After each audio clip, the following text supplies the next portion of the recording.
দিন পরে সমুদ্রের পাড়ে এসেছি।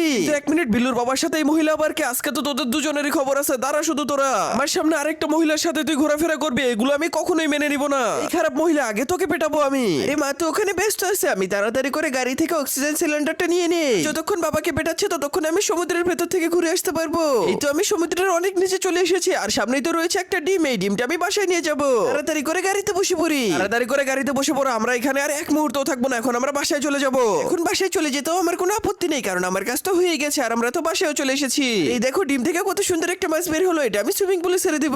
মাছটার মনে হয় ক্ষুধা লেগেছে। আমি তাড়াতাড়ি করে এই মাংসের টুকরোটা ব্লেন্ডার করে নেই। এখন এই ব্লেন্ডার করা মাংসগুলো মাছকে দিয়ে দেই। আরে বাপরে, ছোট মাছটা কত বড় একটা জলপরি হয়ে গেল। ও তো আমার বন্ধু হয়েছে।